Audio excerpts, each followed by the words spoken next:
My girlfriend's shocking joke about our son led to a DNA test, a brutal ultimatum, and the devastating truth that changed everything. Alright Reddit, this is going to be a long one, so buckle up. I never thought I'd be posting here, but I literally have no one else to talk to about this without being judged. I've been with my girlfriend, Lilia, 26, female, for about 2 years now. I'm Jake, 28, male, just your average dude working as a sales rep for a medical supply company. It's nothing special, but it pays the bills, you know. We met at my buddy Dave's housewarming party. She walked in wearing this red dress, and man, I was done for. I legit couldn't even form sentences properly. Somehow, I managed to get her number and started dating like a week later. We moved way too damn fast.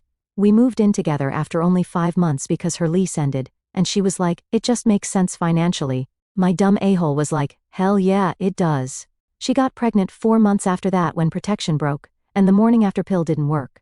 Classic screw up, right? But honestly, after the initial shock wore off, I was actually kind of pumped about becoming a dad. I've always wanted kids, just maybe not this soon. Lilia had a really rough pregnancy. She threw up like crazy the first few months. Not just morning sickness, but all-day sickness. Then came these mood swings that were next level, like crying because the pizza place forgot her garlic dip 1 minute, then laughing hysterically at cat videos the next. I tried to be understanding because, you know, hormones and growing a human and all that, but it wasn't just the mood swings. She was acting a bit off during her pregnancy. This one time, around month 3 of the pregnancy, I picked up her phone to check the time while mine was charging. She literally jumped off the couch and snatched it out of my hand so fast she almost dropped it. She got all weird, saying she had private work stuff on it that patients wouldn't want others seeing. She's a receptionist at a dental office. Like, what super secret teeth records are you hiding? But I let it go. Then there was that weird phase in the second trimester where she kept talking about this coworker, Travis. Travis said this, and Travis thinks that, and Travis is so funny. Then, suddenly, after she got pregnant, she went complete radio silence about Travis, like his name was banned or something. When I asked about him once, like, hey, whatever happened to that Travis guy you were always talking about? She got all defensive. Why are you so obsessed with my coworkers? That's weird, Jake. She never mentioned the dude again. Super suspicious, looking back. The doctor appointments were another thing I should have paid attention to. The first few months, she wanted me at every single one, taking off work, rescheduling my stuff, the whole deal. Then, around month 5, suddenly she's like, you don't need to take time off work for these routine checkups. It's just boring weight and blood pressure stuff. When I insisted on coming to one because I wanted to see the ultrasound, she rescheduled it twice, saying the doctor had emergencies. There was also this weird thing with her mom, Carol. Carol and I always got along great, but during the pregnancy she started giving me these looks, like sad puppy eyes or something. One time she hugged me way too long after Sunday dinner and said, "You're a good man, Jake," in this weird voice. At the time, I thought she was just emotional about becoming a grandma. But stupid me, I brushed all of this off. Pregnancy hormones, I told myself.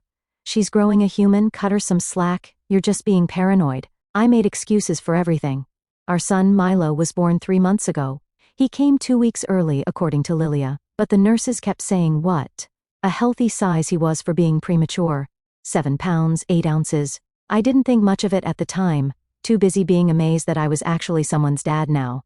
They even let me cut the cord and everything. I cried like a baby myself, to be honest. It was the best day of my life. The first few weeks were rough with the no sleep and constant diaper changes, but we got through it. Lilia's mom came to stay with us for a week to help out, which was honestly a lifesaver. She cooked, cleaned, and even took night shifts with Milo so we could get a few hours of uninterrupted sleep. I was super grateful for that. But there was something off. Carol kept watching me when I held Milo, the same weird, sad look, like I was some kind of charity case. I figured maybe she was just emotional. New grandma, first grandkid, all that. One night, I was passing by the kitchen to grab a drink and heard her say to Lilia, "You need to tell him." Her voice was low, serious. Before I could step in, they both went silent. I walked in like nothing happened, and Lilia plastered on this big fake smile while Carol suddenly got way too focused on stirring whatever was on the stove. I didn't think much of it at the time. I figured Carol was just telling Lilia to be more open about how exhausted she was. She'd been pushing the whole "you need to communicate your needs" thing ever since Milo was born. So later that night, I casually brought it up just to check. "What did your mom mean earlier when she said you need to tell me something?" Lilia barely looked up from her phone. "Oh, that?" She just thinks I need to tell you how overwhelming this all is for me, new mom struggles, sleep deprivation, the usual. That made sense. I mean, you can talk to me about that stuff. You know that, right? She sighed. Yeah, I know, she just worries too much. I let it go. In my head, it was just Carol being Carol. Overly involved, overly emotional, always trying to give Lilia advice she didn't ask for. But I tried to be as supportive as I could. Milo's a cute kid. He's got these big blue eyes that everyone says will probably change color eventually. Lilia's eyes are brown, and mine are green, but apparently, that's normal genetic stuff. When my mom visited and said Milo doesn't really look like me or anyone in our family, Lilia practically dragged her outside for a private chat. She came back in all fake smiles, but I could tell she was pissed. I did notice Milo doesn't really have any of my features. Not my nose, not my chin, nothing. But lots of babies just look like potatoes at first, right? So, yeah, that's where things were at 3 months in. Me playing happy dad, Lilia being weird about her phone, and getting all defensive anytime someone mentioned who Milo looks like. But everything changed last Sunday at dinner with Lilia's parents. We do this thing where we go over there every other weekend. Carol makes lasagna or pot roast. Frank, Lilia's dad, talks about his fishing trips, and we all pretend we're the perfect little family. Usually it's boring as hell, but whatever, free food. This particular Sunday started normal enough. We showed up around 5. Lilia was carrying Milo in his car seat. Carol immediately took him while making those weird baby noises adults do. Frank gave me a soda, and we headed to the living room while the women did kitchen stuff. Yeah, I know how that sounds, but that's just how they roll. I've offered to help cook before, and Carol acts like I suggested burning the house down. Frank's watching some trashy TV show, one of those Maury-type deals where they do the dramatic paternity test reveals. You know, where the dude is either crying or doing backflips depending on if he's the dad or not. I'm half paying attention, scrolling through my fantasy football lineup on my phone. Lilia comes in from the kitchen with Milo and plops down next to me on the couch. On TV, some guy is literally jumping on furniture, screaming, "I told y'all I ain't the daddy," while the mom bursts into tears. Classic trash TV. I glance at Lilia, expecting an eye roll or some snarky comment about how ridiculous this show is, but nope, she's laughing. Like, really laughing, a little too much. It starts off normal, but then it just keeps going. Louder, high-pitched, almost forced. She's clutching Milo like she's afraid he's going to float away, her face turning red. Damn, I say, raising an eyebrow. Didn't know this was your kind of humor. She waves a hand, still giggling. It's just, God, these people, she gasps between laughs. It's so dramatic. Like, can you imagine? And then, completely out of nowhere, she blurts out, "What if you're not Milo's dad?" Then she laughs again, but this time it's different. Not the belly laugh from before, but weird, high-pitched almost, robotic, like she's forcing it out, trying to cover up the fact that she just said something really, really dumb. The room goes dead silent. Frank mutes the TV mid-paternity test reveal. Carol, who's in the kitchen stirring a pot of sauce, drops a spoon so hard it clatters against the floor. I just stare at Lilia. My brain stalls, like, what the actual hell did she just say? She's still holding Milo, but she suddenly looks like she wants to disappear. Her eyes dart around the room, like she's trying to gauge how bad she just messed up. Then, in a voice way too eager, she quickly adds, "I'm totally kidding. Look at his chin dimple. That's all you." Her fake smile is so forced it might as well be drawn on with a Sharpie. Except, I don't have a chin dimple, never had one, but you know who does? Lilia's brother. Frank cleared his throat and cranked the TV volume back up way too loud. Carol called from the kitchen that dinner was ready, even though I could see from where I was sitting that she was still stirring the pasta. The rest of dinner was awkward as hell. Frank kept talking about fishing lures way too enthusiastically. Carol barely said 2 words, just kept giving Lilia these shut the hell up looks whenever she tried to start a conversation. Lilia was doing this nervous thing where she talks too much and too fast about nothing important. I just focused on eating and holding Milo when he got fussy. On the drive home, I tried bringing it up. That was a strange joke at your parents' house. She got super defensive right away. Oh my God, can't you take a joke? It was just because of that stupid show your dad was watching. Why are you being so serious about this? It just seemed like a weird thing to joke about. And you said he has my chin dimple, but I don't have one. Jesus, Jake, it's just a stupid dimple. He has your eyes. He definitely doesn't have my eyes either. Mine are green, Lilia's are brown, and Milo's are bright blue. I took high school biology. I know that's not how it's supposed to work. But I didn't say that part out loud. I'm not trying to start a fight, I said. It just caught me off guard. Well, stop making such a big deal about it. God, you're being paranoid. Is this because your ex cheated on you? Are you projecting that crap onto me now? That was a low blow. My ex from college did cheat, and Lilia knows that's a sore spot. But bringing it up felt like she was trying to make me the bad guy for questioning her weird-ass joke. We drove the rest of the way in silence. I kept replaying the moment in my head, the way she said it, the panic when no one laughed. The way her parents reacted, not confused but tense, like they knew something I didn't. Why it made me look into things closer, although it was just a joke. That night, while Lilia was in the shower, I found myself staring at Milo in his crib. Really looking at him for maybe the first time, trying to find myself in his face. His hair is darkening to a color closer to Lilia's. His nose is tiny and turned up, like hers. Mine's a big old schnoz, thanks to my dad's Italian genes. His eyes are nothing like either of ours. Could be normal, right? Genetics are weird. Not every kid is a carbon copy of their parents. But combined with that comment, I couldn't stop the thoughts from spinning in my head. The next few days I tried to observe her closer to see if there were any signs. Honestly, nothing felt different. Lilia was the same as she'd always been. Busy with Milo, exhausted, but still joking around with me like usual. If anything, she seemed more affectionate, always leaning against me on the couch, kissing my forehead when she passed by. Little things like that. The comment at dinner was still nagging at me though, but she didn't act weird afterward, no nervous energy, no avoiding me. If I brought up Milo, she was just as doting as always. One thing did stand out though, the gym. She started back up a few weeks after Milo was born, which I didn't think much of. She'd been really into fitness before the pregnancy. Always talking about how she couldn't wait to get back into her routine. Now she was going 3 times a week, always at the same time, never missing a session. I joked one night. You're more committed than I am. Maybe I should start tagging along. She barely looked up from folding Milo's onesies. Babe, it's literally the only thing I do that's just for me. Can you please let me have this? It wasn't even said in a defensive way, more like she was exhausted and begging me not to take this one thing away from her. I backed off, told her I was just joking. I started to think maybe I am overreacting, but then, about a week after the dinner incident, I overheard her on the phone with her sister. I was in the living room with Milo while she was in the bedroom, door halfway closed. I wasn't trying to eavesdrop, but her voice was loud. I don't know what the hell I was thinking, Sai, she groaned. It just came out before I could stop it. She paused, then laughed. I know, it was so stupid. You should have seen his face though, and my parents, oh my God, you could hear a pin drop. More laughing. I felt my stomach tighten. Her sister must have asked if she cleared it up because Lilia sighed. Yeah, I told him it was a joke. I mean, obviously, it's not like I'd actually... She cut herself off. Anyway, yeah, he seemed fine after. I should have walked in.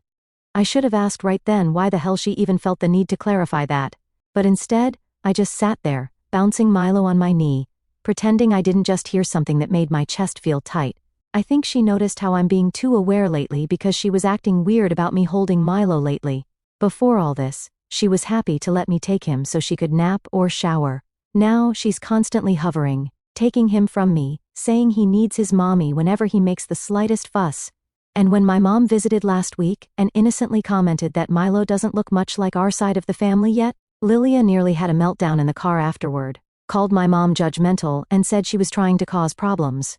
My mom is the sweetest person ever. She definitely wasn't trying to start anything. I kept trying to squash my suspicions, told myself I was being paranoid, but that stupid comment at her parents' house had planted a seed in my brain, and it was growing roots by the day.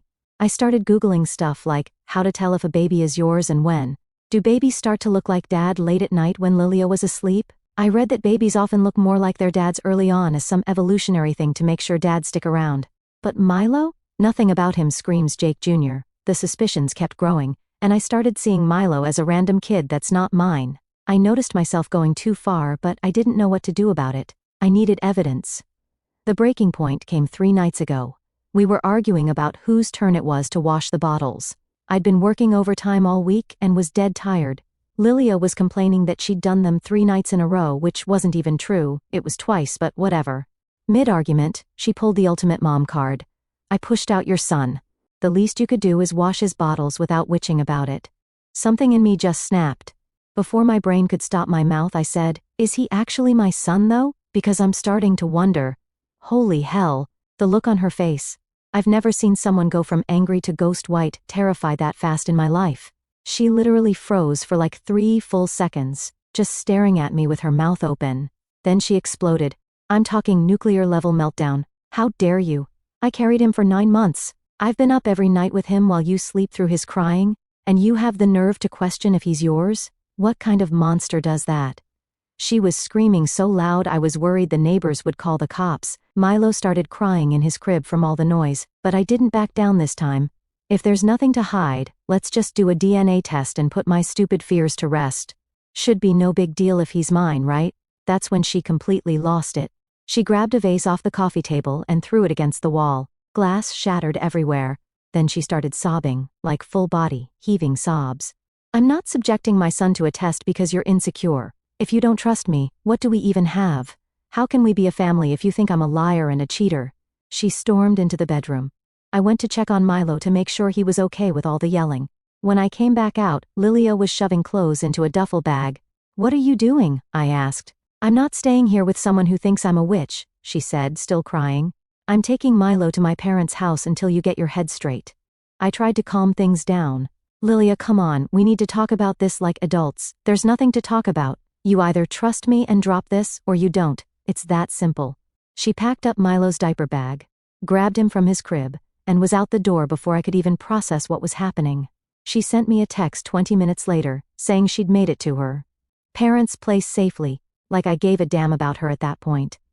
I just wanted to know Milo was okay. I didn't know what to think after she left. The weight of it all hit me at once. What if I was wrong? What if I'd just blown up my entire family over paranoia? But at the same time, what if I was right? And if I was, then what the hell had the past year of my life even been? She stayed at her parents' for 3 full days. Her mom called me on day 2 to say I should be ashamed of myself for accusing Lilia of such a terrible thing. I asked Carol point blank if she knew for sure Milo was mine, and she hung up on me. That told me everything I needed to know. Lilia came back on Friday, walked in all calm like nothing had happened. She said she'd been thinking about things, and could understand why I might have doubts, given my past with cheating exes. She gave me an ultimatum: drop this paternity question completely, and we can work on rebuilding our trust, or we're done. I won't raise my son with someone who doesn't trust me. Notice how she said my son and not our son. Yeah, I caught that too. I decided to play along just to know the damn truth, so I pretended to agree. I told her I was sorry for overreacting, that I loved her and Milo and wanted us to be a family. She seemed to buy it, but things were still tense all weekend. Lots of fake smiles and forced conversations. But in my head, I knew what I had to do. This wasn't going away. That comment at her parents' house, her extreme reaction to me asking for a test. I needed to know the truth. So, on Monday, I ordered one of those at-home DNA paternity test kits online. Paid extra for next-day delivery. It showed up Tuesday while Lilia was at work. I hid the box in my gym bag in the trunk of my car. I tried to act normal for the next few days, pretended everything was fine, helped with Milo, did the dishes without being asked, even brought Lilia flowers one night to really sell the I'm over it act. Inside though, I was a mess, barely sleeping, checking her phone whenever she left it around, which was almost never. I even followed her to the gym one day but didn't find anything off. On Thursday, I finally got my chance. Lilia said she was going to take a long shower to relax. Milo was napping in his crib. Perfect timing. I grabbed the test kit from my car, read the instructions like 5 times to make sure I didn't mess it up. You're supposed to swab the inside of the kid's cheek, then do your own, seal them up separately, and mail them off. My hands were shaking so bad I could barely open the package. I crept into Milo's room, staring at this little dude who might not be mine. He was out cold, doing that twitchy dream thing babies do. For a second I almost backed out. What if I'm wrong and just destroying my relationship over nothing? But then I remembered Lilia's face when I asked for a test, not confused or hurt, but scared. That's not how innocent people react. I gently swabbed the inside of Milo's cheek, trying not to wake him up. He stirred a little but didn't wake up. I sealed that swab in its container, then did my own cheek, sealed it up, and packed everything back in the envelope with my credit card info. The shower turned off right as I was finishing. I shoved the envelope in my pocket and barely made it back to the living room before Lilia came out in her bathrobe. She asked what I was doing, and I said I was just checking on Milo. I mailed the test on my lunch break the next day, paid $200 for rush processing. They said results would come in 2 to 3 business days. I thought I was in the clear until Saturday morning. Lilia was doing laundry. Yeah, I know. I should have done it myself. Rookie mistake. And found the DNA lab receipt in my jacket pocket. I'd completely forgotten it was in there. She stormed into the living room, where I was feeding Milo, gripping a crumpled receipt in her hand like it was evidence in a courtroom. Her face was red, eyes wild. What the hell is this? She spat, shoving the paper toward me. I barely glanced at it. I already knew. Milo started fussing in my arms, squirming like he could feel the tension in the room. I took a deep breath and met her eyes. It's exactly what it looks like. She yelled, "You went behind my back after you promised me you were done with this? When did you even swab him? While I was in the shower? Are you freaking kidding me?" She was screaming now, and Milo let out a sharp wail. I instinctively pulled him closer, rubbing his back. She was too worked up to be holding him. "If you've got nothing to hide, why are you so afraid of the results?" My voice was steady. I wasn't about to match her level of hysteria, not in front of Milo. Lilia's whole body trembled as she sucked in these sharp, uneven breaths. Then she broke, full-on ugly crying. "Even if he is yours, you've ruined us," she choked out between sobs. "How can I ever trust you again? You went behind my back. You took my baby's DNA without asking me." I walked over, gently setting Milo in his swing. I needed my hands free for this conversation. "I won't apologize for needing to know the truth," my voice was firmer now. "But I am sorry I had to do it this way, Lilia. You left me no choice. This doubt has been eating me alive." Her sobs hitched, and she wiped at her face angrily. "Why couldn't you just trust me?" I laughed, a bitter, humorless laugh. "Are you serious? After everything? You make that weird-ass comment at your parents' house, then freak out anytime someone mentions who Milo looks like. I try to talk about it, and you shut me down. I bring up the timeline, and you get defensive. What was I supposed to think?" She went quiet, her lips pressing together into a tight line. "When do the results come in?" Her voice was small now. "Monday or Tuesday." She gave a slow nod, stared at me for a long moment, then tilted her head. "And if they show he's yours, what then?" I didn't even hesitate. "Then I spend however long it takes making this up to you, rebuilding our trust, proving I love you and Milo." And I meant it. I really did. But then her expression changed, darkened. "And if they show what you're thinking, that he's not yours?" That caught me off guard a bit. I hadn't let myself fully think that far. "I don't know, Lilia." She inhaled sharply, then turned on her heel. She scooped Milo up from the swing and held him against her like a shield. "I'm taking him to my parents for the rest of the weekend." I didn't stop her, just nodded. "Probably for the best," I muttered. I needed the space because if those results came back how I suspected they would, I had no idea what I was going to do. She packed a bag and left within 30 minutes.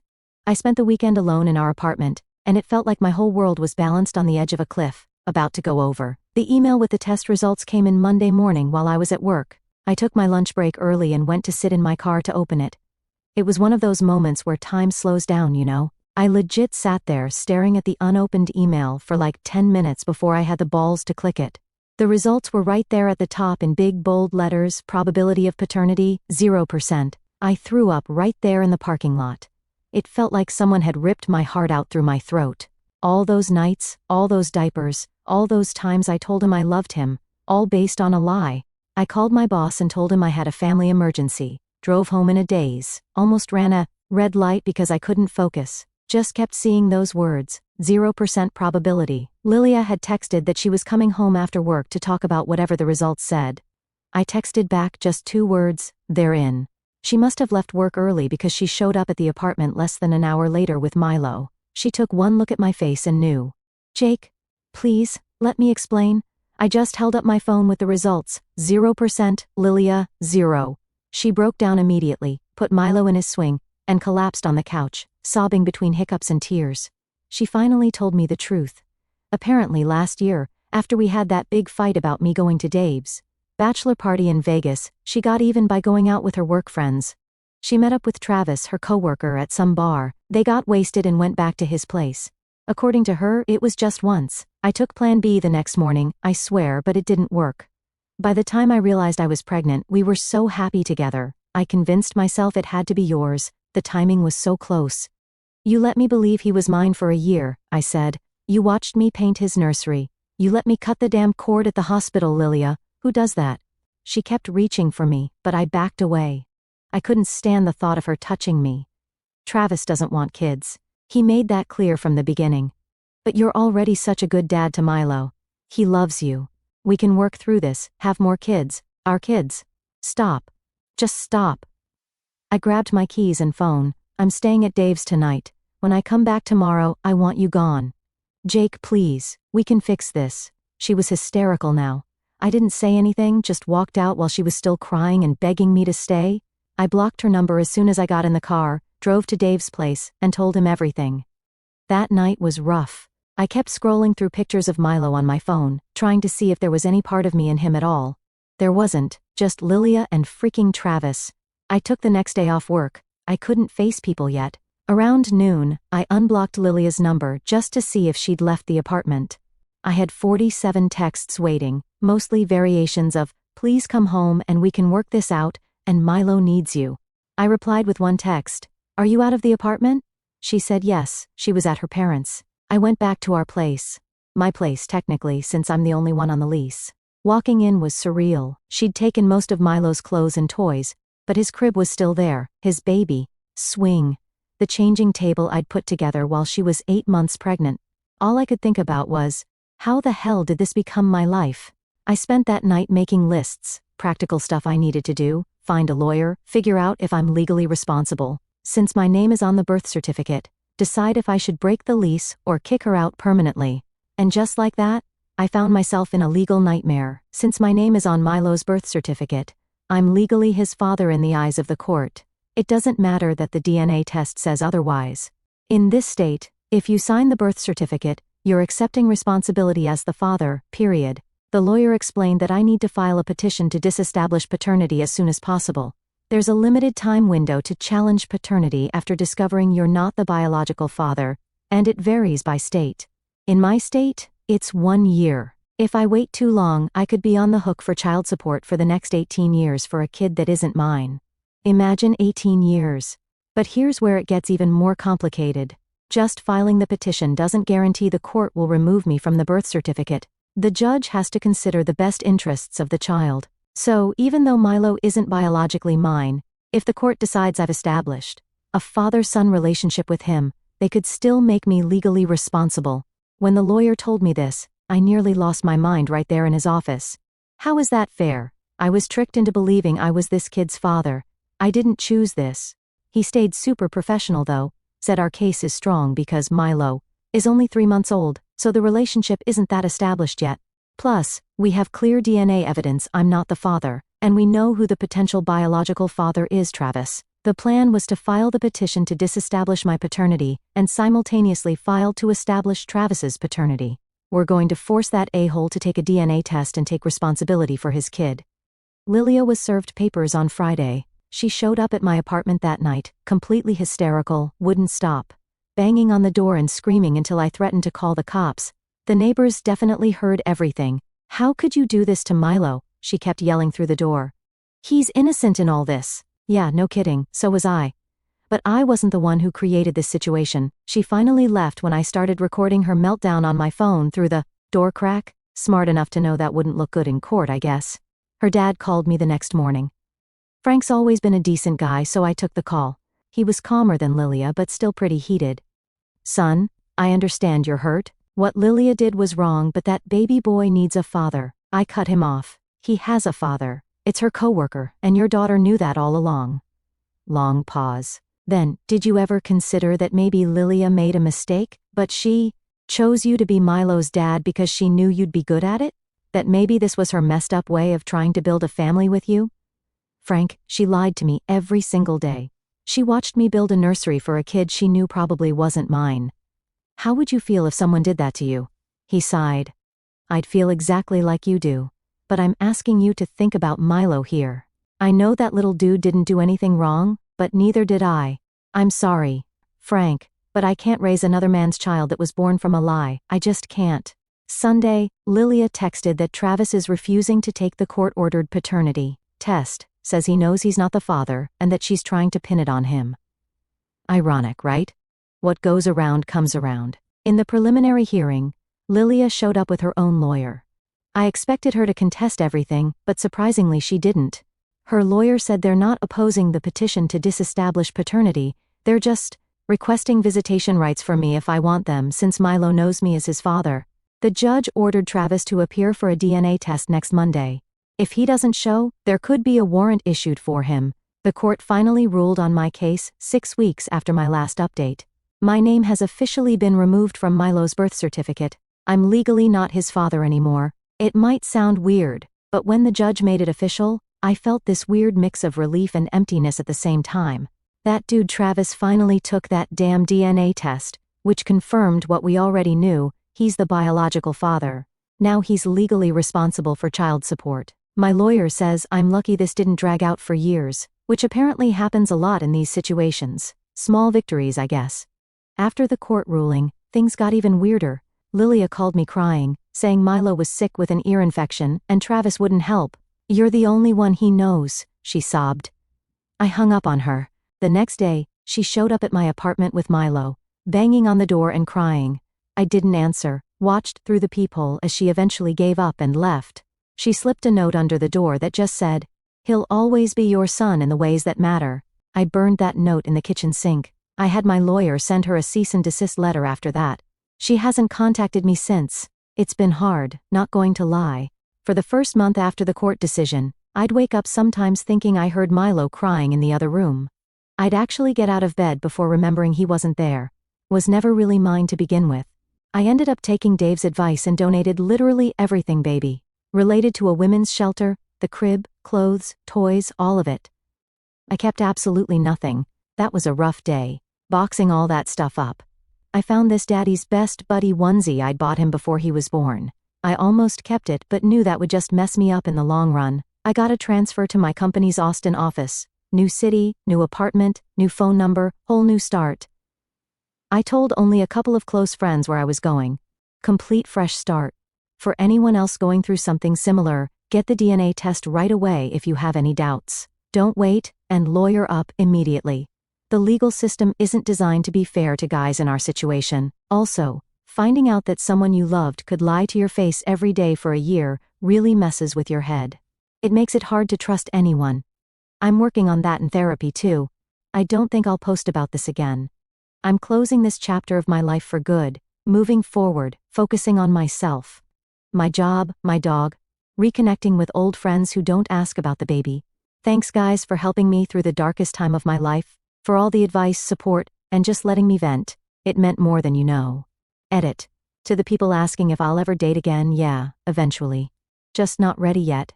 Trust issues, you know. Edit. For everyone asking about Travis, last I heard, Lilia was taking him back to court because he missed child support payments. Not my circus, not my monkeys.